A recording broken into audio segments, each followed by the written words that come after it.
Lokasyon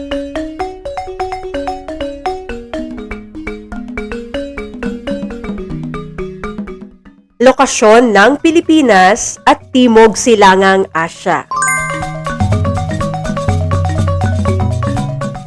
Maligayang pagdating sa mataas na paaralan, mga grade 7, panibagong yugto, panibagong uniforme, panibagong mga guro at syempre, panibagong antas ng pagkatuto sa araling panlipunan.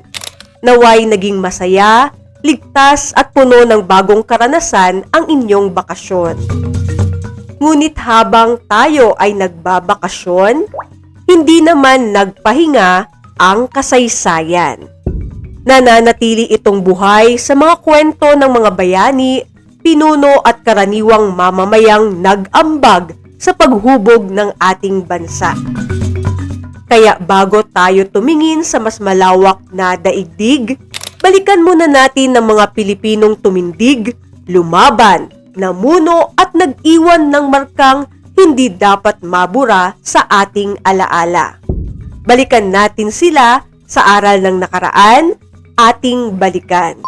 Sapagkat ang bansang marunong lumingon sa kanyang pinanggalingan ay mas handang harapin ang kanyang patutunguhan. History Express. Mga bayani, laban at kalayaan. 10 pangalan na hindi dapat nawawala sa alaala ng isang Pilipino. Basahin ang bawat pahayag at tukuyin kung sino ang inilalarawan. Ako ang kabataang general na buong tapang na nagtanggol sa Tirad Pass upang mabigyan ng panahon ang pag-atras ng aking mga kasamahan. Gregorio del Pilar. Ako ang supremo ng katipunan na naniniwalang ang kalayaan ay hindi hinihingi, kundi ipinaglalaban.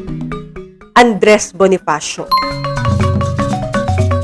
Ako ang tinaguriang utak ng katipunan at may akda ng kartilya ng katipunan na nagsilbing gabay sa mga kasapi ng samahan. Emilio Jacinto. Ako ang bayaning naging martir sa bagong bayan at ang aking kamatayan ay nagpaalab sa damdaming makabayan ng mga Pilipino. Jose Rizal.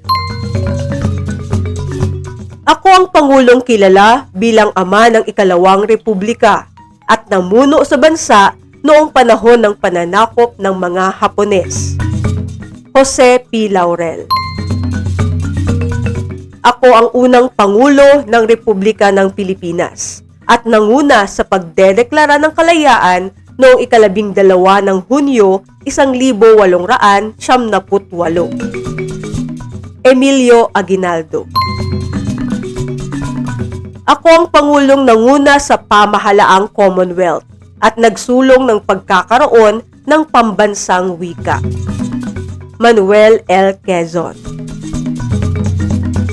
Ako ang kauna-unahang babaeng Pangulo ng Pilipinas at naging simbolo ng pagbabalik ng demokrasya matapos ang EDSA People Power Revolution. Corazon Aquino.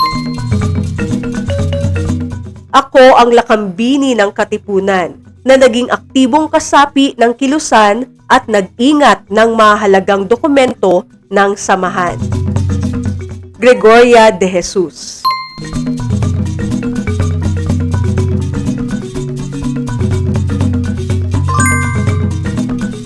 Pilipinas. Ang kasaysayan ay hindi lamang koleksyon ng mga pangalan, petsa at pangyayari. Ito ay kwento ng mga taong nangarap para sa bayan. Kwento ng mga taong tumindig sa panahon ng pagsubok. Kwento ng mga Pilipinong nagsakripisyo upang maipamana sa susunod na henerasyon ang isang malaya, nagkakaisa at marangal na Pilipinas.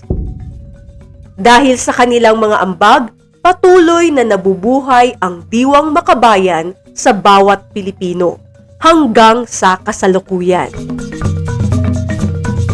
Ngunit hindi rito nagtatapos ang ating paglalakbay. Ngayong grade 7 na kayo, palalawakin natin ang ating pagtingin.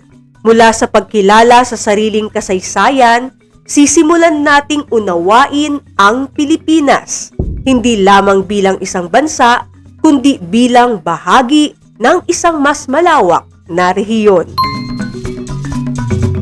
Sapagkat hindi maaaring pag-aralan ang Pilipinas nang hiwalay sa kanyang kinalalagyan. Ang mga anyong lupa at anyong tubig, mga karatig bansa, klima at likas na yaman ay may malaking impluwensya sa ating kasaysayan, kultura, kabuhayan at pamumuhay. Kung tutuusin, kahit ang pinakamagandang kwento ay mahirap unawain kung hindi natin alam kung saan ito naganap. Kaya sa bagong yugto ng paglalakbay sa araling panlipunan, magsisimula ang pagtuklas hindi muna sa mga bayani, kundi sa mismong kinalalagyan ng Pilipinas sa daigdig.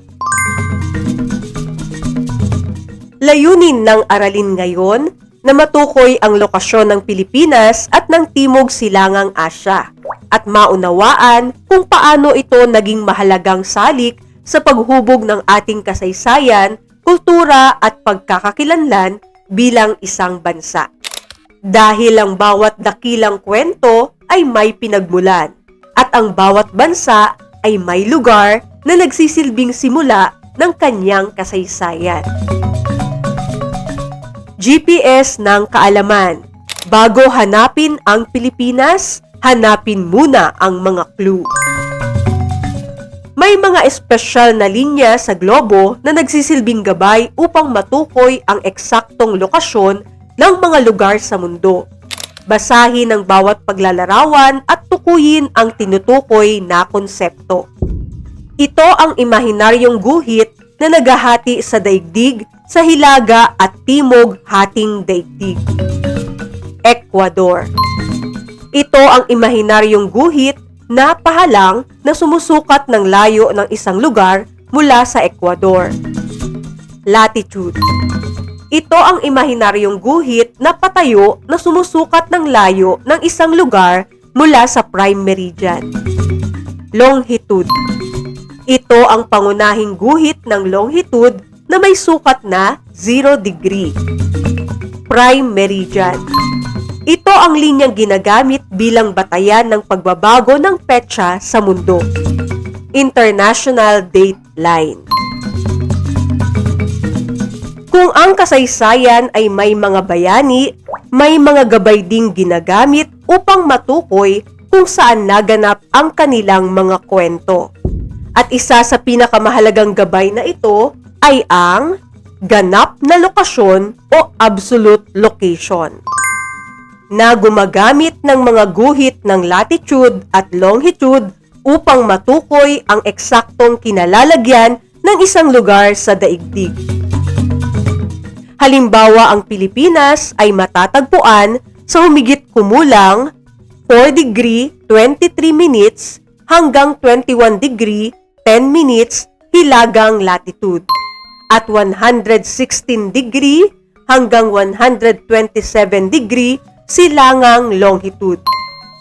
Sa pamamagitan ng mga coordinates na ito, natutukoy ang tiyak na lokasyon ng isang bansa. Ngunit paano kung walang eksaktong coordinates? Paano mailalarawan ang lokasyon ng isang lugar gamit lamang ang mga nakapaligid dito? Mas madalas ilarawan ang lokasyon batay sa mga lugar na nasa paligid nito. Ang ganitong paraan ng pagtukoy ng lokasyon ay tinatawag na relatibong lokasyon. Inilalarawan nito ang kinalalagyan ng isang lugar batay sa kaugnayan nito sa mga kalapit na bansa, anyong lupa, anyong tubig, o iba pang mahalagang palatandaan. Nasaan ako? Parang Google Maps pero walang signal. Suriin ang larawan at tukuyin ang lokasyon ng paaralan gamit lamang ang mga direksyong hilaga, timog, silangan at kanluran. Ano ang matatagpuan sa hilaga ng paaralan? Ospital. Ano ang matatagpuan sa timog ng paaralan? Palengke. Ano ang matatagpuan sa silangan ng paaralan? Barangay Hall. Ano ang matatagpuan sa kanluran ng paaralan? Simbahan. Paano mailalarawan ang lokasyon ng paaralan gamit ang mga lugar sa paligid nito? Ang paaralan ay nasa timog ng ospital, hilaga ng palengke, silangan ng simbahan at kanluran ng barangay hall. Kung maaaring ilarawan ang lokasyon ng isang paaralan gamit ang mga nakapaligid na gusali, maaari ring ilarawan ang lokasyon ng isang bansa gamit ang mga karatig bansa at anyong tubig na nakapaligid dito. Pilipinas, sino ang mga kapitbahay? Suriin ang mapa ng Timog Silangang Asya at tukuyin ang relatibong lokasyon ng Pilipinas. Ang Pilipinas ay matatagpuan sa hilagang silangang Hating Daigdig at nasa timog silangang bahagi ng Asya. Nasa kanluran nito ang Vietnam. Nasa timog kanluran ang Brunei. Nasa hilaga ang Taiwan. At nasa hilagang kanluran ang China. Sa timog naman matatagpuan ang Indonesia. Napaliligiran din ng bansa ng iba't ibang anyong tubig. Nasa kanluran ang West Philippine Sea o South China Sea. Nasa silangan ang Philippine Sea at Pacific Ocean. Nasa timog kanluran ang Sulu Sea.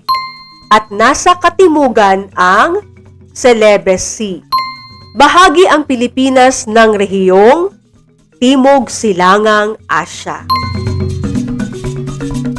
Makikita na ang Pilipinas ay hindi nag-iisa. Ito ay kabilang sa isang mas malaking pangkat ng mga bansa na tinatawag na Timog Silangang Asya. Upang higit na maunawaan ang rehiyong ito, mahalagang malaman muna kung saan ito matatagpuan sa daigdig. Sa pamamagitan ng absolute location, matatagpuan ang Timog Silangang Asya sa humigit kumulang 28 degree hilagang latitude hanggang 11 degree timog latitude at 92 degree silangang longitude hanggang 141 degree silangang longitude.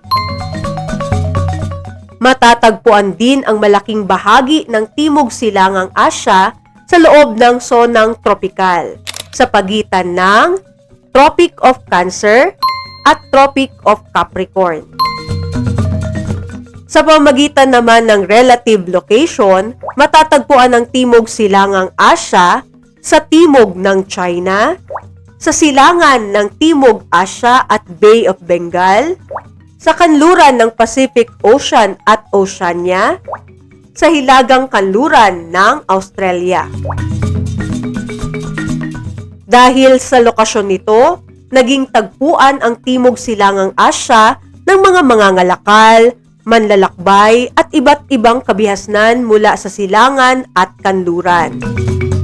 Sa loob ng maraming siglo, dito dumaan hindi lamang ang mga kalakal, kundi maging ang mga kaalaman, paniniwala at kulturang nakaimpluwensya sa maraming bansa. Kaya naman hindi katakatakang nagkaroon ito ng iba't ibang pangalan noon. Nanyang o South Seas ang tawag ng mga Chino. Nanyo o South Seas ang tawag ng mga Hapones. Suvarnabhumi o Land of Gold naman ang tawag ng mga taga-Timog Asya. Ang mga pangalang ito ay nagpapakita kung gaano kahalaga ang Timog Silangang Asya sa pananaw ng iba't ibang sinaunang kabihasnan. Ang Timog Silangang Asya ay hindi isang hiwalay na kontinente. Bahagi ito ng mas malaking kontinente ng Asya. Ang Timog Silangang Asya ay isa sa 5 rehiyon ng Asya. Mga rehiyon sa Asya. Silangang Asya, Timog Asya, Kanlurang Asya, Hilagang Asya, at Timog Silangang Asya. Ang Asya naman ay isa sa 7 kontinente ng daigdig. Ang 7 kontinente ng daigdig ay ang Asya, Africa, Europe, North America, South America, Australia, at Antarctica.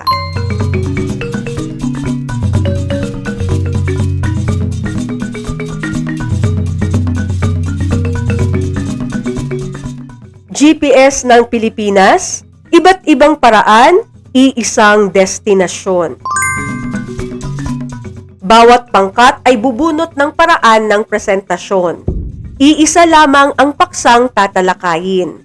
Ito ang paano mailalarawan ang lokasyon ng Pilipinas sa loob ng Timog Silangang Asya. Gamitin ang impormasyon tungkol sa relatibong lokasyon ng Pilipinas, mga karatig bansa, mga nakapaligid na anyong tubig, pagiging bahagi ng Timog Silangang Asya. Para sa mga mapa master, guhit mo, hanap ko. Gumuhit ng simpleng mapa ng Timog Silangang Asya at tukuyin ang Pilipinas, 2 karatig na bansa, 2 nakapaligid na anyong tubig. Para naman sa weather reporter, lokasyon forecast, iulat ang lokasyon ng Pilipinas na parang tagapagbalita sa telebisyon. Para naman sa mga travel vlogger, welcome sa Pilipinas, gumawa ng maikling promotional spiel para sa mga dayuhang turista. Para sa news flash, breaking news, nasaan ang Pilipinas? Maghatid ng 1 minutong balita tungkol sa lokasyon ng Pilipinas. Rubrik sa pagmamarka. Kapag alam ang direksyon, handa sa anumang panahon. Isang malakas na bagyo ang inaasahang tatama sa isang komunidad. Nagbigay ng babala ang mga awtoridad at itinuro ang lokasyon ng pinakamalapit na evacuation center. Upang makarating ng ligtas, mahalagang malaman ang direksyon at lokasyon ng mga lugar sa paligid. Bakit mahalagang malaman ang lokasyon at direksyon ng mga lugar sa panahon ng kalamidad at sa pang-araw-araw na pamumuhay? GPS ng kaalaman mula Pilipinas patungo sa daigdig. Batay sa mga natutuhan sa aralin, bumuo ng graphic organizer sa kwaderno. Ipakita rito ang mahalagang konsepto, definisyon at halimbawa tungkol sa absolute location, relative location, Pilipinas, Timog Silangang Asya, Asya at daigdig. Halimbawa, GPS check. Naiintindihan ba ang lokasyon? Piliin ang letra ng tamang sagot. Habang nanonood ng balita, narinig ni Ana na ang isang bansa ay matatagpuan sa 15-degree hilagang latitude at 121-degree silangang longitude. Ano ang ipinakikita ng impormasyong ito? Ganap na lokasyon ng bansa. Isang turista ang nagtatanong kung saan matatagpuan ang Pilipinas. Ipinaliwanag na ito ay nasa timog ng Taiwan at hilaga ng Indonesia. Anong paraan ng pagtukoy ng lokasyon ang ginamit? Relatibong lokasyon ng lugar. Sa panahon ng bagyo, madalas na inilalahad ng mga awtoridad ang direksyon ng pagkilos ng sama ng panahon. Bakit mahalagang maunawaan ng mga mamamayan ang mga direksyong hilaga, timog, silangan at kanluran? Upang matukoy ang posibleng maaapektuhang lugar. Ipinakita sa klase ang 5 rehiyon ng Asya. Nabanggit na kabilang ang Pilipinas sa Timog Silangang Asya. Ano ang ipinahihiwatig ng pahayag na ito? Ang Pilipinas ay bahagi ng isang rehiyon. May nagsabi na hindi na kailangang pag-aralan ng absolute at relative location dahil maaari namang hanapin agad sa internet ang lokasyon ng isang bansa. Aling pahayagang pinakamainam na paliwanag kung bakit mahalaga pa ring maunawaan ang mga konseptong ito. Nakatutulong ang mga ito upang maunawaan kung saan matatagpuan ang isang lugar at kung paano ito nauugnay sa mga kalapit na lugar. Sa panahon ng GPS, Google Maps at navigation apps, madali nang hanapin kung nasaan ang isang lugar. Ngunit walang application na makapagsasabi kung paano maging mabuting mamamayan. Ang direksyong iyon ay nagsisimula sa kaalaman, paggalang, pananagutan at pagmamahal sa bayan. Kaya habang natututunan ang lokasyon ng Pilipinas sa mapa, huwag ding kalimutang hanapin ang tamang direksyon sa buhay. Dahil ang tunay na tagumpay ay hindi lamang ang makarating sa tamang destinasyon, kundi ang maging mabuting tao sa bawat hakbang ng paglalakbay.